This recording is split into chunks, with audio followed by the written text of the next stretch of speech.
and welcome to the 20-Minute Cooking School. We are live here in Toronto. It is a beautiful Wednesday afternoon. It's actually kind of cloudy, but I'm all right with that. It feels like fall is finally upon us.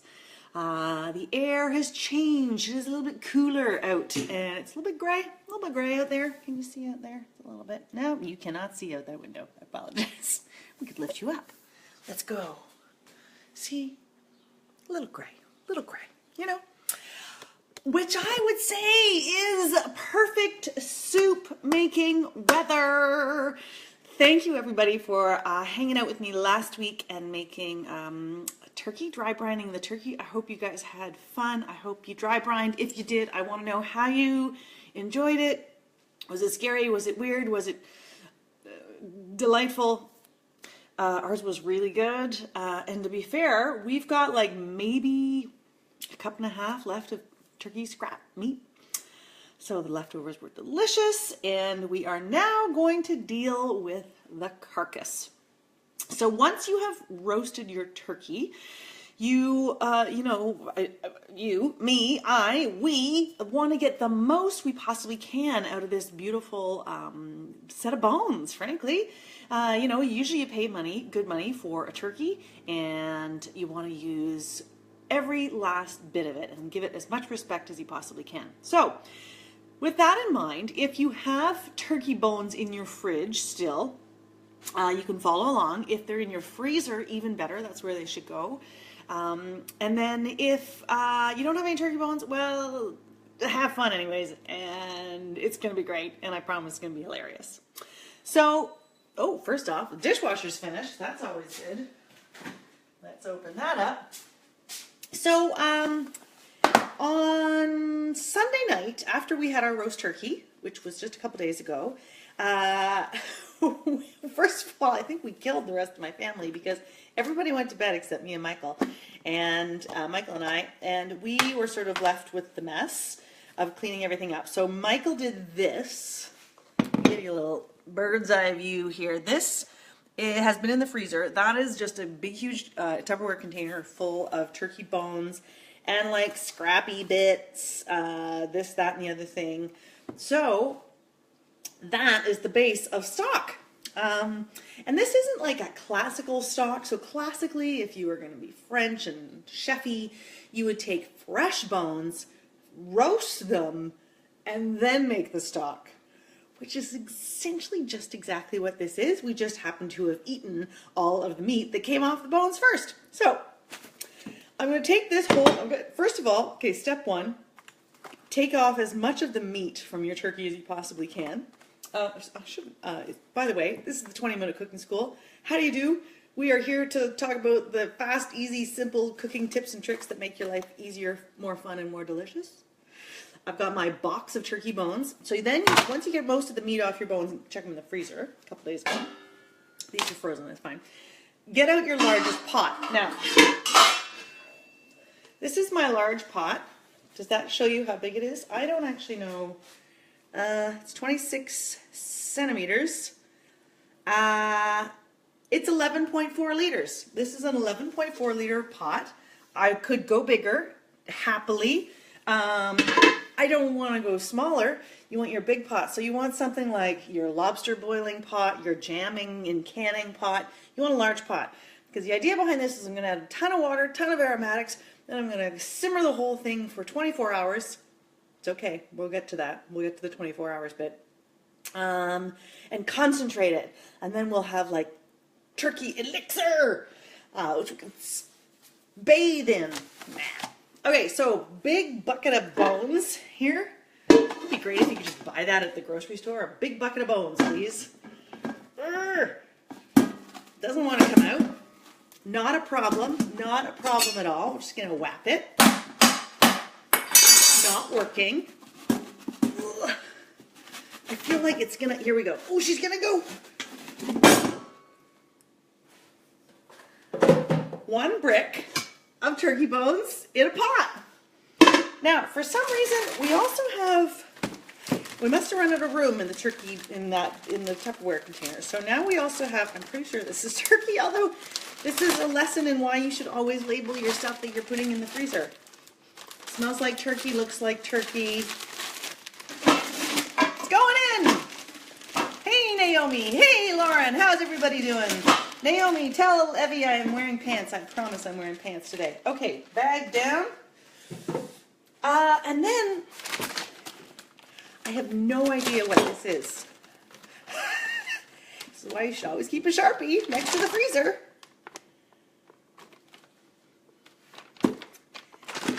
I think it's chicken bones.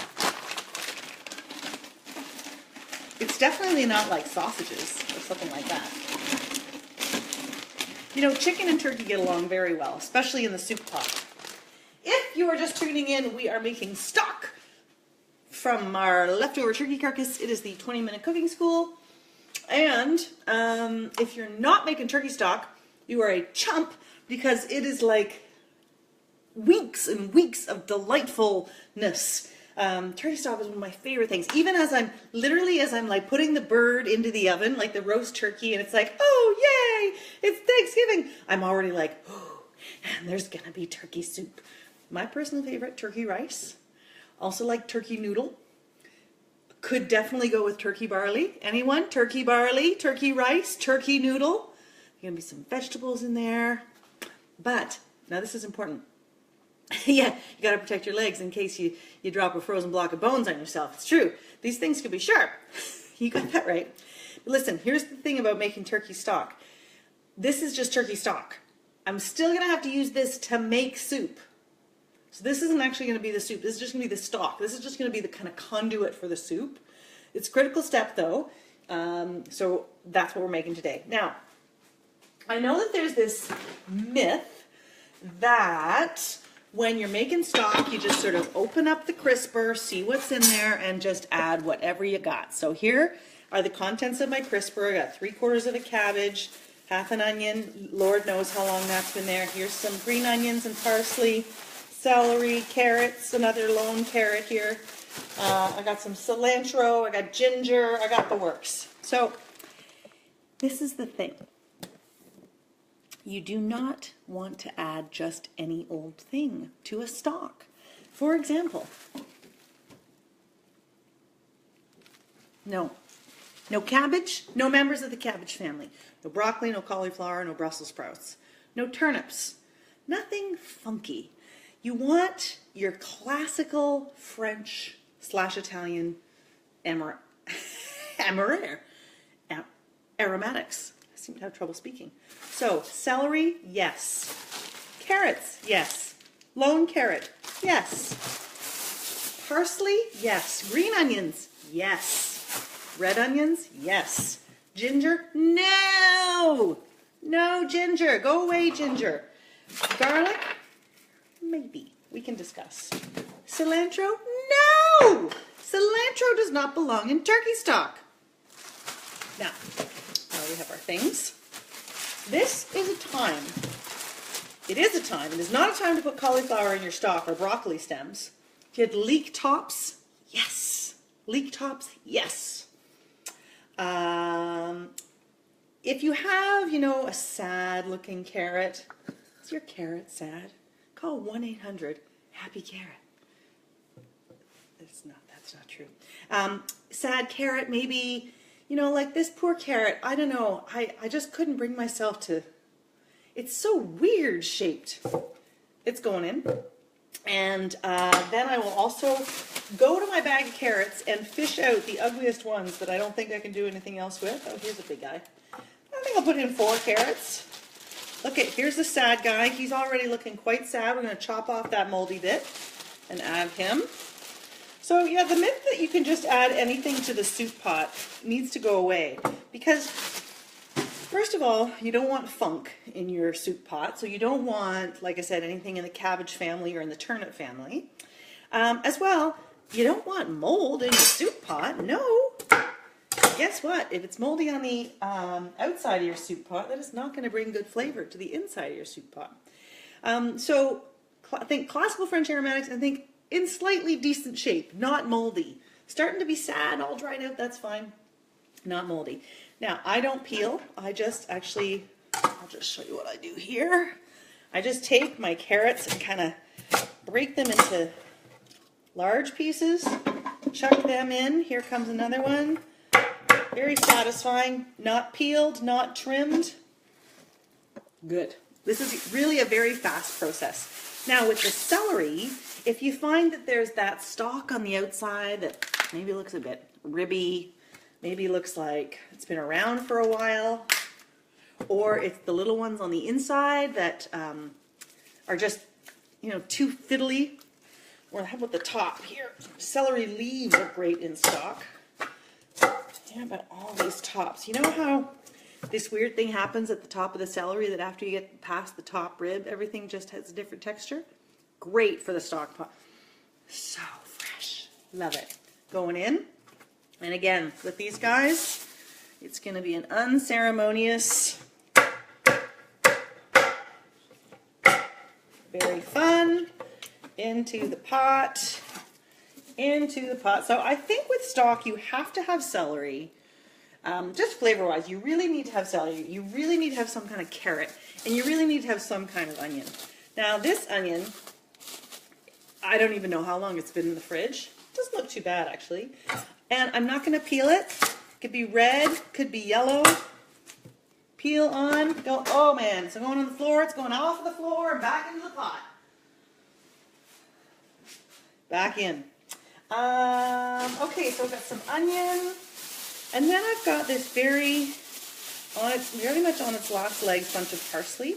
Parsley is good, thyme is good, sage is not good. Now I'm starting to make it sound like there are a lot of rules, but they really aren't.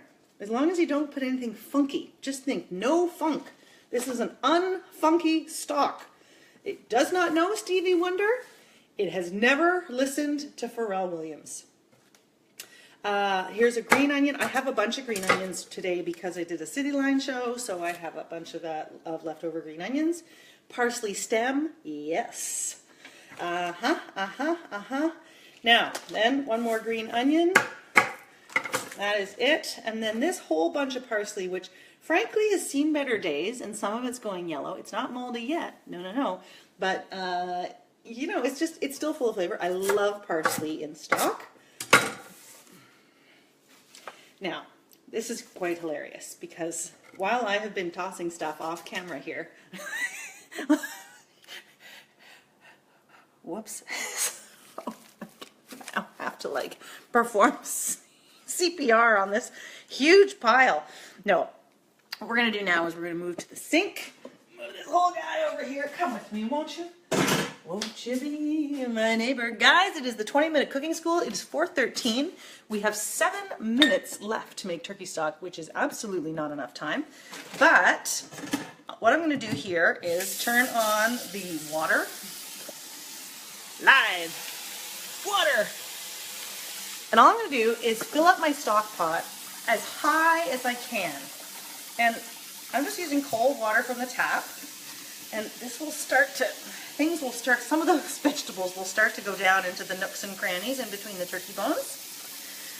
Yes, there you go. But that's it. I've just got onions, parsley, celery, carrots, and oh man, there's water all over the floor. Come on, Tansy. All that's in. So, what happens next? Well, I'm so glad you asked. What happens next is I'm going to put this on and bring it to a boil. And then that in itself will probably take an hour or so. Once it comes to a boil, then I'm going to reduce the heat and I'm going to simmer this uncovered for 24 hours, roughly. Yes, I'm actually possibly going to leave it on overnight. That's what we always did in the restaurant world. We would sort of pack up at the end of a Sunday night shift and put this like stock pot that was bigger than a bassinet, put that on the stove, put it on low, and then go away for 2 days, like lock the door. And then when we would come back, then the stock would be made for the week. So that's what I'm going to do here, depending on, I don't know, what happens for the rest of the night. I am going to let this simmer for 24 hours. And then what that's going to do, also because it's uncovered, it's going to concentrate. And so as the flavors come out of the bones and out of the aromatic vegetables and stuff and into the water and liquid, it's also going to be concentrating. So that means it's going to be flavorful. There's no salt in here. I will add a handful of peppercorns.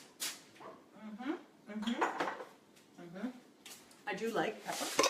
And so I'm just going to add like, I don't know, just like a handful of that. Do I add AC vinegar, Anne-Marie, like apple cider vinegar? No, not to stock. The thing with stock is I really want it to just be a very, very plain flavor base. So I'm not going to put salt. I'm not going to put any other like sort of seasonings in it. That said, once this actually becomes a wonderful turkey stock, then I'll strain it, get rid of the solids. I'll put up a whole recipe with the full technique on this on my site, but I'll strain it, get rid of the solids, and then I'll have this concentrated turkey stock. From that, I can make soup. So taste some onions, some carrots, some celery, add the stock, add your rice or noodles or barley or whatever you like to add in there, and then that will become the turkey soup. So this is sort of the middle step. This is like the gateway to turkey soup. This is the turkey stock piece. And that's why I don't add any salt, because I'm going to add salt later. I don't add any salt now because it's going to be concentrating. And if I add too much salt and it gets too concentrated, it'll be too salty. 4 minutes left. Let me just, okay, this is going to be heavy. Mother, jeez, oh my God, woo! It's a large pot. Let me show you what's going on here now. So you see the water is just about up to the top. It's like about 1.5 inches to 2 inches just below the rim of the soup pot. And as I said, I'm going to turn that on. I am going to bring it to a boil, stir it every now and then, channel your inner pioneer, and imagine that you have a wood stove on the go at all times, and you're just going to plunk this beautiful pot of flavor onto the stove and let it do its own thing. It sounds like it takes time. It actually does take time, but it takes no effort. Put this on, and oh my goodness, the house is going to smell so good. As mentioned, I will put up a link for the recipe / technique for this, and also how you will then turn the stock into soup. But once you get this done, you can put it in the freezer, and you don't have to make turkey soup for a week, 2 weeks, 3 weeks, 6 months. Turkey stock lasts in the freezer super, super well. Thank you so much for joining me in the 20-minute cooking school. Holy Moses, how is it already 4:18? I can't even believe it. I have made some, well, I haven't made it yet because it's going to take some time, but I've been making turkey stock from my turkey bones, and I highly, highly, highly recommend doing this. It takes 5 minutes of work now and 24 hours of sort of slow cooking, but then you have this just totally glorious liquid, and you will get, you know, probably 10 more meals out of this turkey. So if you're just throwing out your bones, don't throw your bones out. Save your bones. I always save your bones, and so that you can make a beautiful chicken stock or turkey stock, or possibly turkey chicken stock, as I added a miscellaneous bag of bones. Don't forget to label your freezer bags, my friends. So send me a note. Let me know if you are making turkey stock. If you are a fan, if you are like me and you actually like the turkey soup better than the turkey dinner, and basically what you're going to do with your turkey stock. Also makes a great risotto. Turkey stock makes a wonderful plain risotto. Very interesting that way. Lovely as always to see everybody. Tune in next week for the 20-minute cooking school when I will be attempting something kind of insane. I will be attempting to poach an egg on live TV. I think I can do it. I just feel like the expectation and the pressure is going to be too high. In the meantime, I am going to turn on my turkey stock. I would love to hear your questions, comments. Hope everybody had a wonderful Thanksgiving. I'm always here if you have any culinary conundrums. And until next week, this is Claire Tansey from Claire Tansey's Kitchen, signing off. Have a great week, everybody. Bye.